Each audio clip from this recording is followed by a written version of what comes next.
오늘은 북한의 리병철에 대해서 알아보려고 합니다. 사실 이제 리병철이라고 하는 이름을 떠오르면 사실 우리 같은 경우에는 주가 고공행진을 하고 있는 삼성전자의 창업주를 떠오르겠지만, 북한에서 리병철은 핵무기, 대륙간 탄도미사일, ICBM 등 북한의 대량 파괴 무기를 개발해온 주역 중의 주역이다라고 할 수 있겠습니다. 최근 북한의 노동당 중앙군사위원회 제8기 3차 확대 회의가 개최가 됐는데요. 여기에서 북한이 당 중앙군사위원회의 기구 개편을 단행을 했습니다.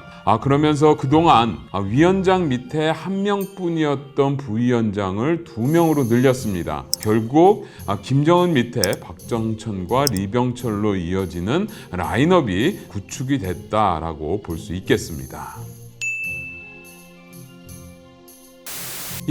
우리도 마찬가지지만 북쪽에서도 사실 군에서 고위직을 차지하는 경우는 거의 대부분이 육군 출신이 많습니다. 그런데 리병철은 드물게도 공군 출신으로 지금의 위치까지 오른 인물로 볼 수 있겠는데요. 1990년대에는 이 비행 사단에서 사단장을 지냈습니다. 그리고 2000년대 초반에는 공군 사령관을 지내기도 했는데요. 그리고 김정은 위원장이 후계자가 된 직후인 2010년 초에는 군대장 그리고 당중앙군사위원회에 오르기도 했습니다. 특히나 김정은 위원장의 집권 초반에는 군, 항공 및 반항공군 사령관을 지내면서 지금 현재 북한군의 편제 그리고 북한군이 오고 있는 이런 모든 것들을 사실은 리병철이 주도적으로 만들었다라고 볼 수 있겠습니다. 2014년에 리병철은 당중앙위원회 제1부부장이 되게 되는데요. 북한이 이제 공식적으로 밝히지는 않았지만 아마도 군수공업부를 맡았던 것으로 추정이 되고 있습니다. 그런데 군수공업부장이 아니라 제1부부장을 맡아서 과연 어느 정도 위상, 어느 정도 역할을 했겠는가라는 의문을 가질 수도 있겠는데요. 당시 군수공업부장을 맡고 있었던 주규창이 고령이다 보니까 건강 상태가 굉장히 안 좋았다라는 점을 감안을 하면 리병철이 제1부부장이라는 직함으로 부장 역할을 해왔었다라고 보시면 되겠습니다. 이렇게 2016년 4차 핵실험을 필두로 해서 6차까지 총 3차례의 핵실험을 직접 관장을 했었고요. 리병철이 군수공업부에 가면서 우리 눈에 더 주목이 되는 부분은 사실은 미사일 개발과 관련된 부분입니다.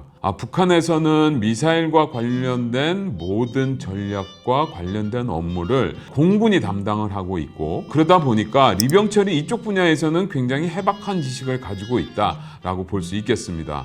그래서 리병철이 군수공업부로 오고 난 뒤에 2014년과 2015년에는 18차례에 걸쳐서 미사일 시험 발사가 있었고요.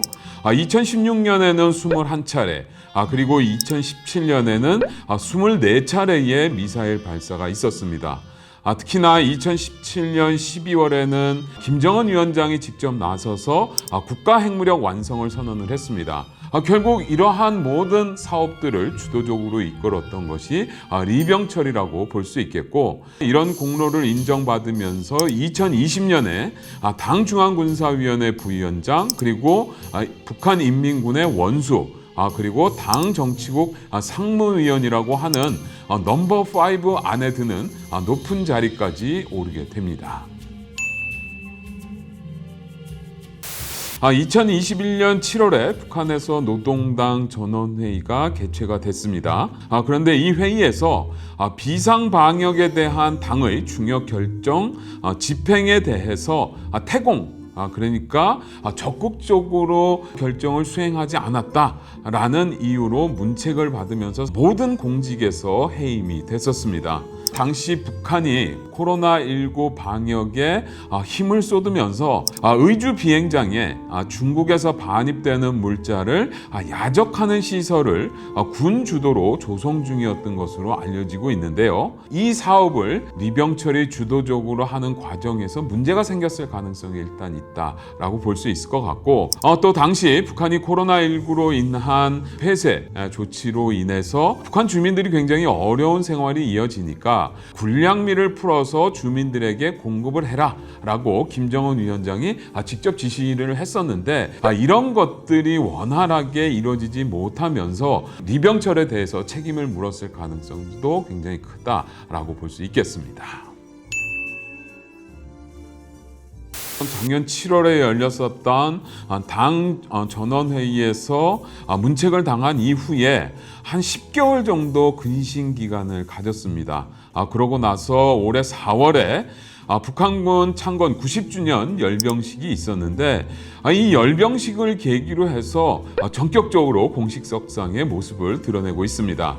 이때 북한 매체들이 리병철을 당중앙위원회 정치국 상무위원 그리고 당중앙위원회 비서로 호칭을 했는데, 결국 당무에는 완전히 복귀를 했다라고 볼 수 있을 것 같고, 그리고 이번에 당중앙군사위원회 확대 회의를 통해서 당과 국방 업무 모든 업무에서 최고 자리에 버금가는 위치에 오르게 됐다라고 보시면 되겠습니다. 한국과 미국 모두 리병철은 대북 제재의 대상으로 명확하게 명시를 해놓고 있는 상황입니다.